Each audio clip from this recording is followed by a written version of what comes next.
على سيد الأنبياء والمرسلين وعلى آله وأصحابه أجمعين. أما بعد، فقال الله تبارك وتعالى في كلامه المجيد والفرقان الحميد: أعوذ بالله من الشيطان الرجيم ولكل جعلنا منسكا. وقال الله تعالى في مقام آخر: إنا أعطيناك الكوثر فصل لربك وانحر إن شانئك هو الأبتر. وقال الله تعالى في مقام آخر: لن ينال الله لحومها ولا دماؤها ولكن يناله التقوى منكم. وقال النبي صلى الله عليه وسلم حين سئل عن رسول الله صلى الله عليه وسلم: وما الأضاحي يا رسول الله؟ قال النبي صلى الله عليه وسلم: سنة أبيكم إبراهيم.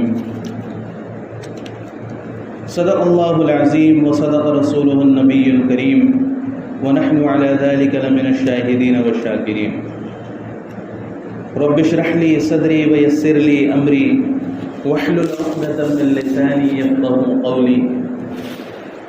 سبحانك لا علم لنا إلا ما علمتنا إنك أنت العليم الحكيم. محترم عزیزوں اور دوستوں، جیسا کہ ہم سب جانتے ہیں کہ کچھ ہی دنوں میں قربانی کے ایام آنے والے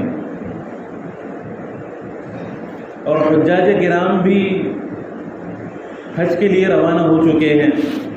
اکثریت حج کے لیے جا چکی ہیں اور کچھ لوگ باقی ہے جو آنے والے کچھ دنوں میں حج کے لیے روانہ ہو جائیں گے. اب ان دنوں کی سب سے بڑی عبادت جو ہے وہ حج ہے. سب سے بڑی عبادت کون سی ہے؟ حج. لیکن حج کے معاملے میں ہمارے معاشرے میں بہت غلط رویہ ہم نے اپنے اندر داخل کر لیا. اور وہ غلط رویہ کیا ہے کہ جوانی کی حالت میں اگر استطاعت ہو بھی حج کرنے کی، اگر ہمارے پاس مال بھی ہے، اگر ہمارے پاس جانے کے اسباب بھی ہے، لیکن پھر بھی جوانی میں حج نہیں کیا جاتا، بلکہ بڑھاپے کا انتظار کیا جاتا کہ کب بڑھاپا آئے گا، کب ہم عمر کے اخیر حصے میں پہنچیں گے اور تب جا کر ہم حج کا فریضہ انجام دیں گے. حالانکہ جب حج ہمارے اوپر فرض ہو گیا تو پھر حج میں تاخیر کرنا یہ گناہ کبیرہ ہے. حج میں تاخیر کرنا یہ بہت بڑا گناہ ہے. حج کے فرض ہونے کے لیے کتنی چیزیں لازم ہیں؟ صرف 2 چیزیں ضروری ہیں. ایک تو اس کے پاس سفر کے لیے مال موجود ہو، مکہ المکرمہ تک پہنچنے تک اور وہاں سے واپسی تک، اور وہاں سے واپسی تک اس کے اہل و عیال کا خرچ بھی موجود ہو جو اس کے پیچھے رہنے والے لوگ ہیں. ایک تو یہ چیز، اور دوسری یہ کہ جانے میں کوئی رکاوٹ نہ ہو. اب جیسے حکومت کی طرف سے کوئی پابندی نہ ہو، کوئی جان و مال کا خطرہ نہ ہو.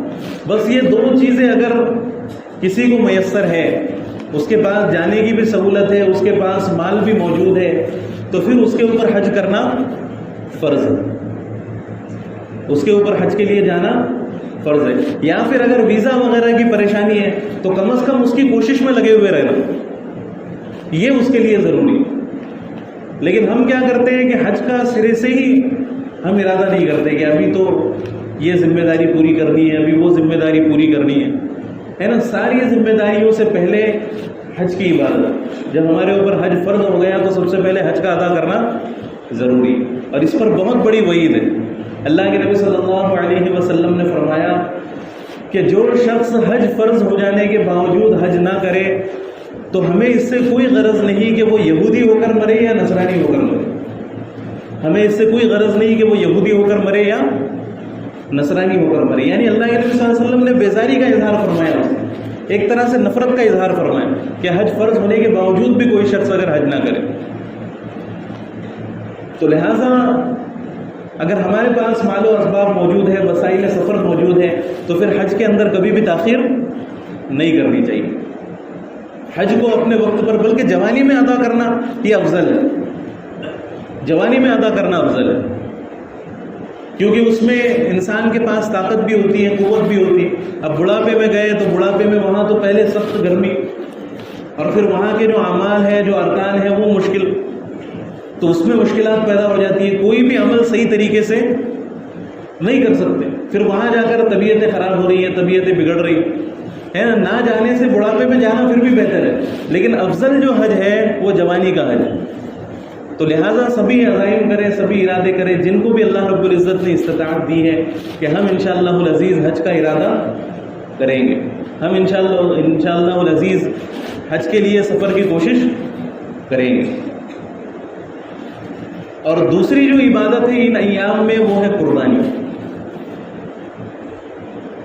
دوسری جو عبادت ہے وہ ہے قربانی. اب اللہ کے نبی صلی اللہ علیہ وسلم سے پوچھا گیا کہ یا رسول اللہ صلی اللہ علیہ وسلم وما الاضاحی یا رسول اللہ، کہ یہ قربانیاں کیا ہیں؟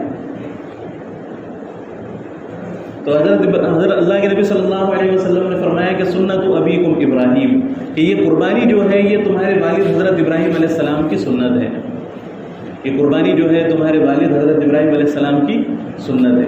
اب دیکھو، سوال کرنے والے کے سوال پر غور کرو اور جواب دینے والے کے جواب پر غور کرو.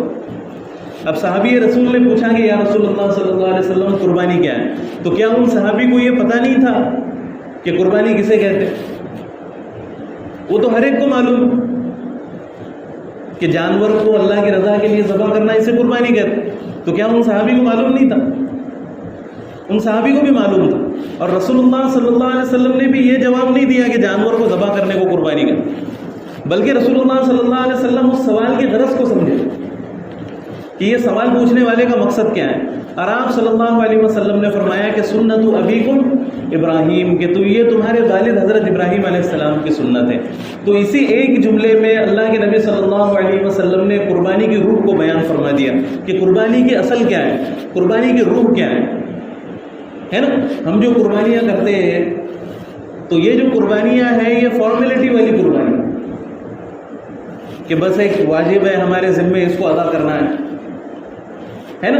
لیکن اصل قربانی کیا ہے؟ تو اس کی طرف اشارہ فرمایا نبی صلی اللہ علیہ وسلم نے کہ یہ تمہارے والد حضرت ابراہیم علیہ السلام کی سیرت میں دیکھو کہ اصل قربانی کی. اور حضرت ابراہیم علیہ السلام کی سیرت میں ہمیں کیا ملتا ہے؟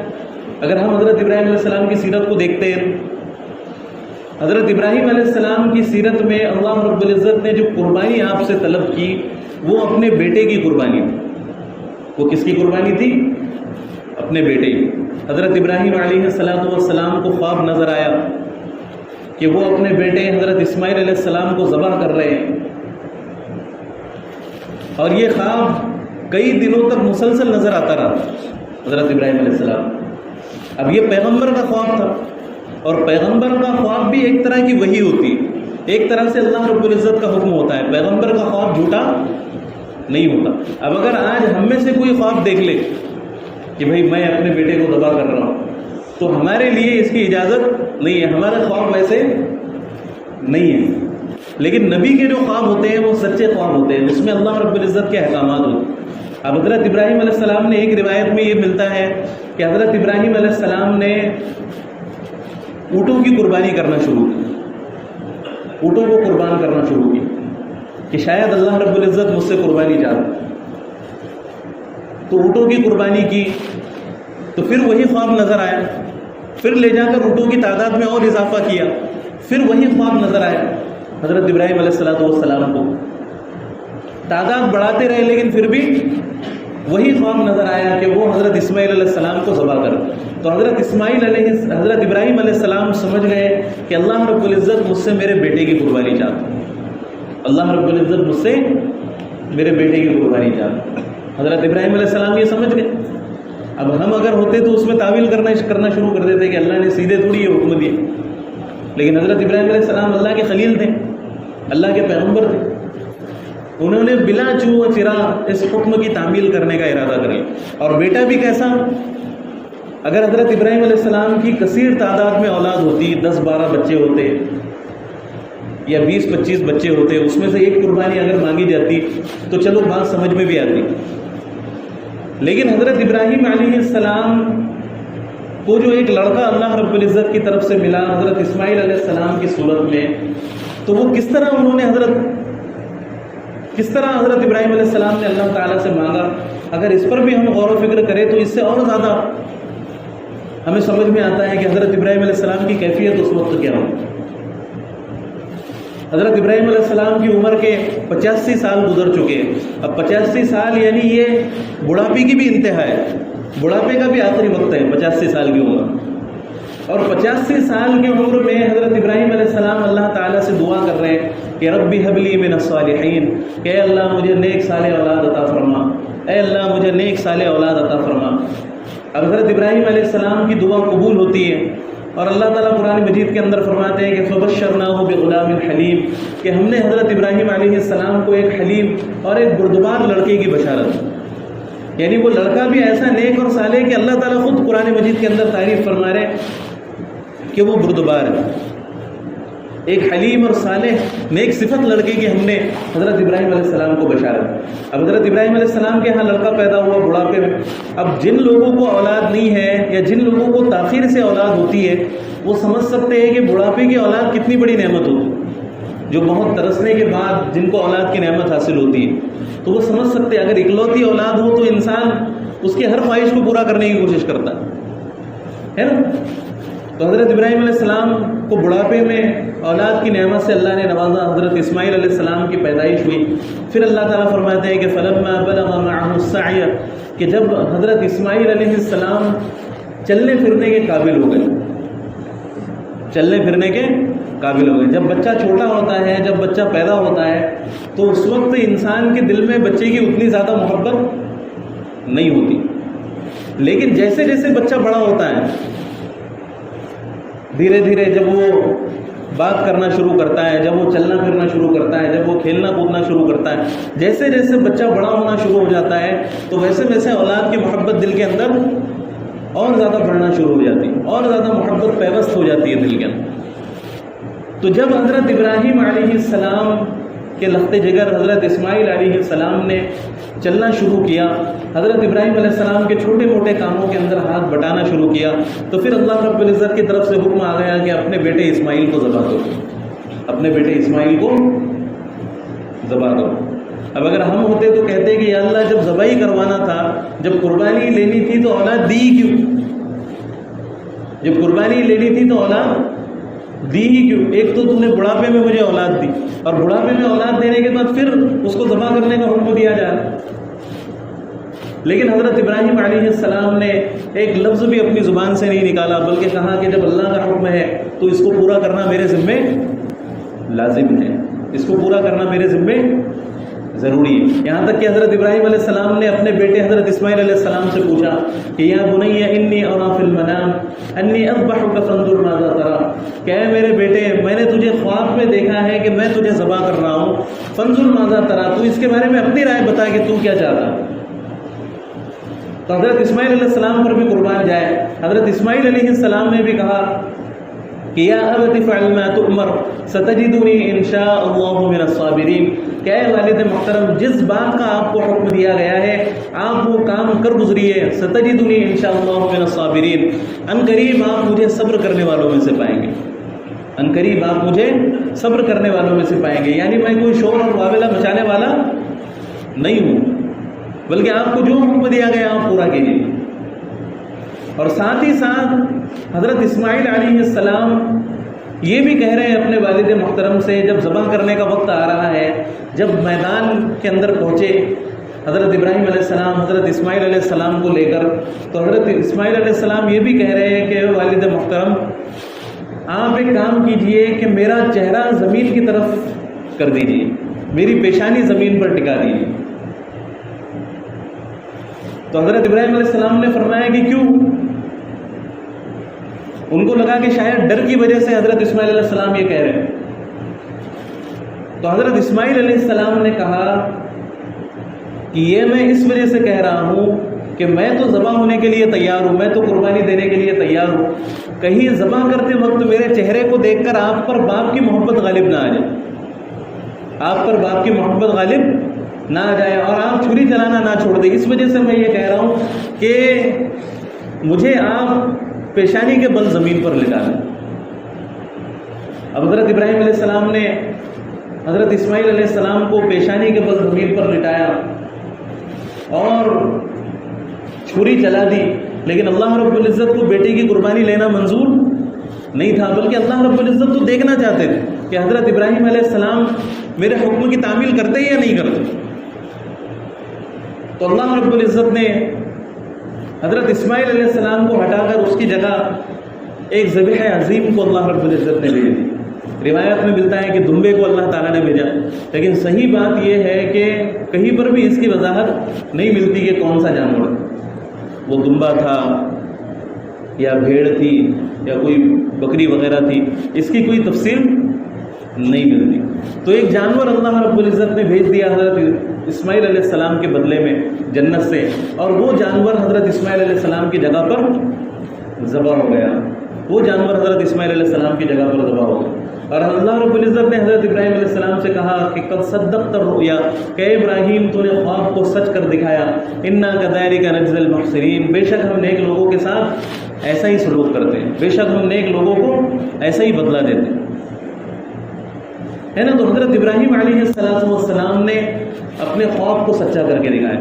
تو اس واقعے میں ہمیں یہ ملتا ہے کہ حضرت ابراہیم علیہ السلام نے جو قربانی دی وہ اپنے جذبات کی قربانی، وہ اپنے خواہشات کی قربانی ہے نا. محض قربانی کر لینے سے قربانی کی روحانیت حاصل نہیں ہوتی. اللہ تعالیٰ خود قرآن مجید کے اندر فرماتے ہیں کہ لن ینال اللہ لحومها ولا دماؤها ولکن ینالہ التقوی منکم، کہ تمہارے پاس جن جانوروں کو تم ذبح کرتے ہو نا، ان کا گوشت تمہارے پاس اللہ کے پاس پہنچتا ہے، وہ تو تم خود استعمال کر لیتے ہو، نہ ان کا خون اللہ کے پاس پہنچتا ہے، وہ تو تم خود نالیوں میں بہا دیتے ہو.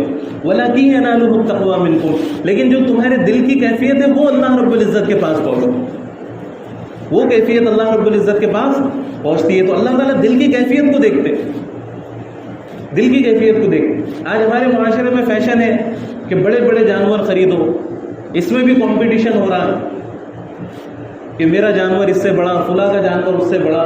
سوشل میڈیا کے اوپر ڈالا جا رہا ہے 1 لاکھ کا بیل، 10 لاکھ کا بیل، 1 لاکھ کا جانور، 10 لاکھ کا جانور، ہے نا. سوشل میڈیا پر ڈالا جا رہا ہے، اس میں بھی کمپٹیشن کیے جا رہے ہیں. حالانکہ یہ عمل جو ہے خلاف سنت ہے، بلکہ گناہ ہے ایسا کرنا.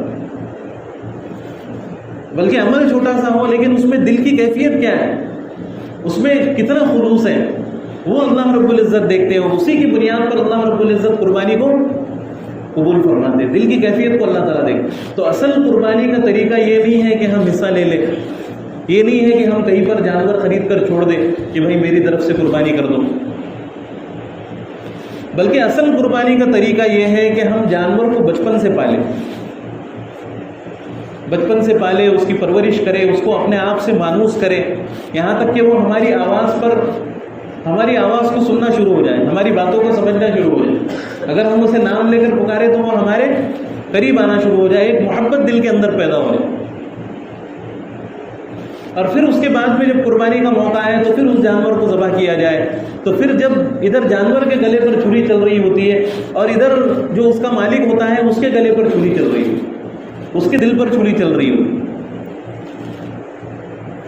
وہ اپنے جذبات کی قربانی دے رہا ہوتا ہے. اس کا دل نہیں چاہتا کہ میں اس جانور کو قربان کروں.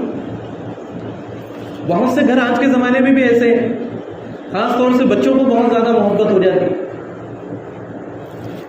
جانوروں سے، کہ جب ادھر جانور کی قربانی ہوتی ہے تو بچے رونا شروع کر دیتے ہے نا. تو اصل جو قربانی ہے وہ اسی طرح کی قربانی، نبی کریم صلی اللہ علیہ وسلم اسی طرح کی قربانی کیا کرتے تھے، اور اصل قربانی یہی مطلوب ہے.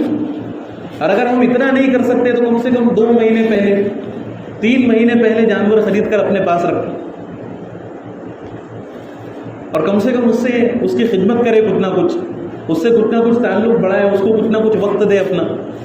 تو جب اس کے لیے ہمارے دل میں محبت پیدا ہو جائے تو پھر جب ہم قربانی دیں گے تو یہ قربانی اللہ رب العزت کی بارگاہ میں مطلوب ہے، یہ قربانی اللہ رب العزت کی بارگاہ میں پسندیدہ ہے. ہاں لیکن اگر کسی وجہ سے ممکن ہی نہیں ہے کہ اگر ہم جانور نہیں رکھ سکتے تو پھر یہ کام بھی کر سکتے آخری درجے میں، یہ آخری درجے کی چیز ہے.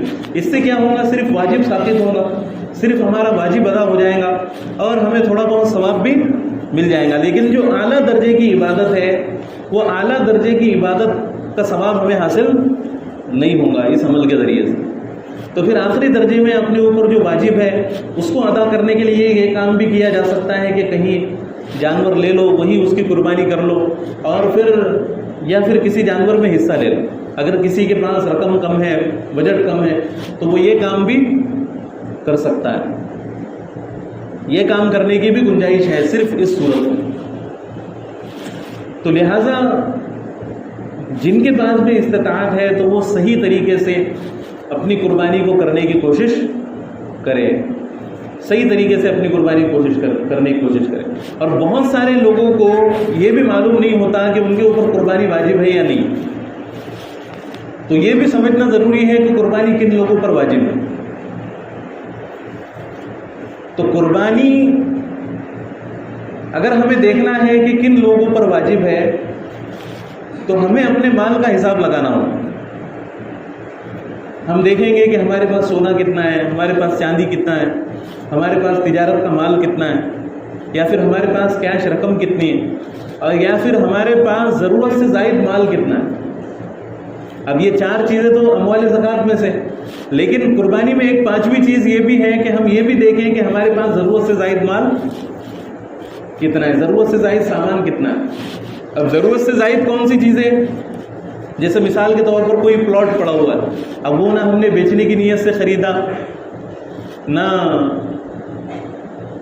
وہ ہمارے استعمال میں آ رہا ہے، دونوں بھی چیزیں نہیں۔ اب وہ ضرورت سے زائد ہے، سال بھر استعمال میں نہیں آتا، تو پھر وہ بھی اس حساب کے اندر جوڑا جائے۔ ہمارے گھر کے اندر کچھ ایسا سامان رکھا ہوا ہے جو سال بھر استعمال میں نہیں آتا، تو اس مال کو بھی ہم جوڑیں گے، اور جوڑنے کے بعد ان تمام چیزوں کو جوڑنے کے بعد حساب لگایا جائے گا۔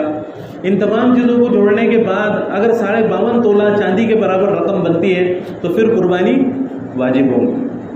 اور اگر قرض ہے تو اس قرض کو پہلے مائنس کیا جائے گا، قرض کو وضع کیا جائے گا۔ قرض کو الگ کرنے کے بعد پھر بھی اگر ہمارے پاس اتنی رقم بچتی ہے جو 52.5 تولہ چاندی کی مقدار ہے تو پھر قربانی کرنا واجب ہے، پھر قربانی کرنا اس کے لیے ضروری ہے نا۔ تو اس لیے جن کے پاس بھی استطاعت ہے تو وہ سارے کے سارے لوگ قربانی کریں، ان تمام کے لیے قربانی کرنا واجب ہے۔ اور ایک مسئلہ یہ بھی ہے کہ جتنے لوگوں پر قربانی واجب ہے اتنے لوگوں کے لیے قربانی کرنا ضروری ہے۔ اب جیسے مثال کے طور پر ایک گھر میں افراد ہیں، ایک بیوی ہے، شوہر ہے نا، بیٹے ہیں۔ اب سب کے پاس اگر مال موجود ہے، سب کے پاس اگر مال موجود ہے، سب اگر صاحب نصاب ہے، تو سب کے اوپر اپنی طرف سے الگ الگ قربانی واجب ہے، کیونکہ ایک قربانی ایک عبادت ہے اور ایک عبادت دوسرے کی طرف سے کافی نہیں ہوتی۔ جیسے نماز ہر ایک کے اوپر الگ الگ واجب، زکوٰۃ ہر ایک کے اوپر الگ الگ واجب، تو اسی طرح قربانی بھی ہر ایک کے اوپر اگر وہ صاحب نصاب ہے تو الگ الگ واجب ہے۔ بیوی کے اوپر بھی قربانی واجب ہے اور شوہر کے اوپر بھی قربانی واجب ہے۔ عام طور سے خواتین کے پاس اتنا سونا ہوتا ہے، اس کے اوپر ہماری توجہ نہیں ہوتی کہ جس کی مقدار 52.5 تولہ چاندی کے برابر پہنچ جاتی ہے، اور ہم کیا کرتے ہیں کہ صرف شوہر اپنی طرف سے قربانی کر دیتا ہے اور بیوی اپنی طرف سے قربانی نہیں کرتی۔ تو یہ بھی ذہن میں رکھنے کی ضرورت ہے کہ بیوی کے اوپر بھی الگ سے قربانی واجب ہے اگر اس کے اوپر اس کے پاس اتنا مال موجود ہے تو۔ اور گھر میں جتنے بھی لوگ صاحب نصاب، سمجھ لو 5 لوگ ہیں، 5 لوگوں کے پاس مال ہے، تو پورے گھر کی طرف سے کتنی قربانیاں واجب ہوں گی؟ 5 قربانیاں واجب۔ اب کچھ روایتوں میں ملتا ہے کہ صحابہ اکرام رضوان اللہ علیہم اجمعین نے ایک قربانی اپنے پورے اہل و عیال کی طرف سے کی۔ تو اس کی وجہ یہ ہے کہ عموماً اس زمانے میں ایسا ہوا کرتا تھا کہ ایک ہی فرد کمانے والا ہوتا اور وہی صاحب نصاب ہوتا تھا، تو جب وہی صاحب نصاب ہوتا تھا تو وہی قربانی کرتا تھا، ہے نا، اس کے علاوہ کسی دوسرے پر قربانی واجب ہوتی ہی نہیں تھی۔ اس وجہ سے سب کی طرف سے قربانی دینا ضروری بھی نہیں تھا۔ تو اس لیے اس بات کا دھیان رکھنا بہت ضروری ہے، اس بات کا خیال رکھنا بہت ضروری ہے۔ اور قربانی کے دنوں قربانی کرتے وقت ایک سنت عمل یہ بھی چھوٹا ہوا ہے ہمارے معاشرے میں کہ ہم کیا کرتے ہیں، دوسروں کے ہاتھ سے قربانی ذبح کراتے ہے نا، تو یہ بھی خلاف سنت عمل ہے، یہ بھی خلاف سنت عمل ہے۔ اللہ کے نبی صلی اللہ علیہ وسلم خود اپنے جانور کو اپنے ہاتھوں سے ذبح کیا کرتے، یہاں تک کہ روایت میں ملتا ہے کہ ایک سال نبی صلی اللہ علیہ وسلم نے 100 قربانیاں کی، اور وہ بھی اونٹ کی قربانی کی، اور اونٹ کی قربانی عام جانوروں کی قربانی سے زیادہ مشکل ہوتی، اونٹ کو نہر کیا جاتا ہے، تو اللہ کے نبی صلی اللہ علیہ وسلم نے 60 جانور اپنے ہاتھ سے ذبح کیے، 60 جانور یہ کے بعد دیگر، اور اس کے بعد میں جتنے باقی بچے ہوئے 40 جانور تھے وہ نبی صلی اللہ علیہ وسلم نے حضرت علی رضی اللہ عنہ کے ذمہ لگائے کہ آپ اس کو اپنے ہاتھوں سے ذبح کریں، ہے نا۔ تو یہ بھی ایک سنت ہے کہ اپنے جانور کو اپنے ہاتھ سے ذبح کرنا چاہیے، اپنے ہاتھ سے ذبح کرنا چاہیے، ہے نا، یہ سنت عمل ہے۔ یہاں تک کہ خواتین جو ہے تو وہ بھی اپنی قربانی کو اپنے ہاتھ سے ذبح کر سکتی ہے، اس میں بھی کوئی قباحت نہیں ہے، اس میں بھی کوئی برائی نہیں ہے۔ اللہ کے نبی صلی اللہ علیہ وسلم نے فرمایا کہ جو استطاعت ہونے کے باوجود قربانی نہ کرے، من وجد سعة لأن يضحي فلم يضحي فلا يقربن مصلانا، کہ جو شخص استطاعت رکھتا ہو، اس کے اوپر قربانی واجب ہو لیکن پھر بھی وہ قربانی نہ کرے، تو وہ ہماری عیدگاہ کے قریب بھی نہ پھٹکے، وہ ہماری عیدگاہ کے قریب بھی نہ پھٹکے۔ تو جو لوگ استطاعت کے باوجود قربانی نہیں کرتے تو ان کے اوپر سخت نبی صلی اللہ علیہ وسلم نے عتاب فرمایا، سخت ناراضگی کا اظہار فرمایا۔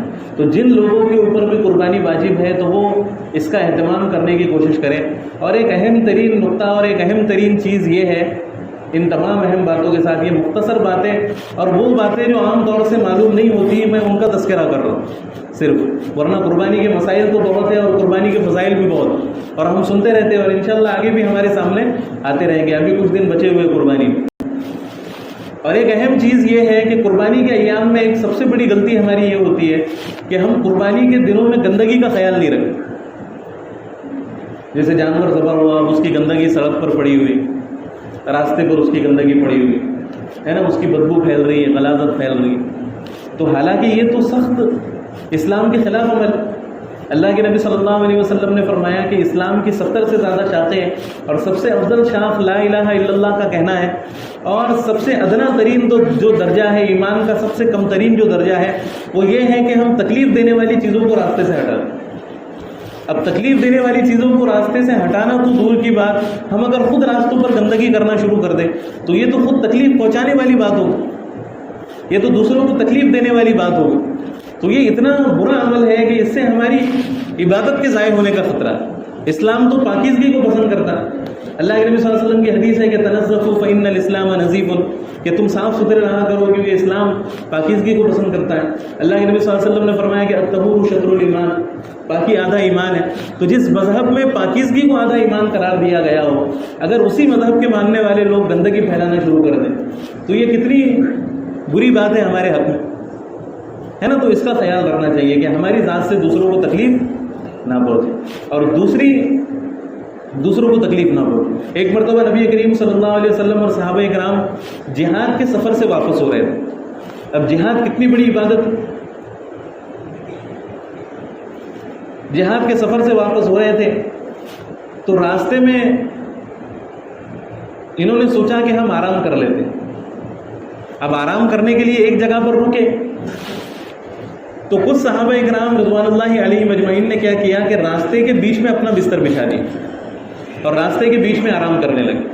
اب نبی کریم صلی اللہ علیہ وسلم کو جو پتہ چلا تو نبی کریم صلی اللہ علیہ وسلم نے فرمایا کہ جن لوگوں نے بھی راستے کے درمیان میں بستر بچھایا ہے، جن لوگوں نے بھی راستے کو روکا ہے، تو اگر وہ فوراً اس راستے کو صاف نہ کر دے تو مجھے ڈر ہے کہ اللہ تعالیٰ کہیں ان کی عبادتیں مردود نہ کر دے، کہیں ان کی عبادتیں اللہ رب العزت مردود نہ کر دے۔ تو ہماری ذات سے اگر کسی کو تکلیف پہنچے، اگر ہم گندگی پھیلانے کا سبب بن رہے ہیں، اگر ہم گندگی پھیلانے کا ذریعہ بن رہے ہیں، تو پھر ہو سکتا ہے کہ ہماری عبادتیں اللہ رب العزت کی بارگاہ میں قابل قبول نہ ہو۔ تو یہ قربانی کے متعلق کچھ اہم ترین چیزیں ہیں، اور بھی قربانی کی سنتیں بھی ہیں، قربانی کا مستون طریقہ، کس طریقے سے قربانی کو کرنا چاہیے، اور اس کے متعلق کیا کیا چیزیں ہیں، وہ ساری چیزیں انشاءاللہ تفصیل سے ہمارے ساتھ آئیں گی۔ سبھی حضرات ارادہ کریں کہ انشاءاللہ ہم اخلاص کے ساتھ قربانی کرنے کی کوشش کریں گے، اور انشاءاللہ العزیز حضرت ابراہیم علیہ السلام کی جو یاد اس مہینے کے اندر تازہ ہوتی ہے، حضرت ابراہیم علیہ السلام کی جو سیرت اس مہینے کے اندر عملی اعتبار سے ہمارے قریب آتی ہے، تو ہم حضرت ابراہیم علیہ السلام کی سیرت کو بھی اپنانے کی کوشش کریں گے، ان کے کردار کو بھی اپنی زندگی میں لانے کی کوشش کریں گے۔ اللہ تعالیٰ سے دعا ہے کہ اللہ تعالیٰ ہم سب کو سمجھنے کے، عمل کرنے کی توفیق عطا فرمائے۔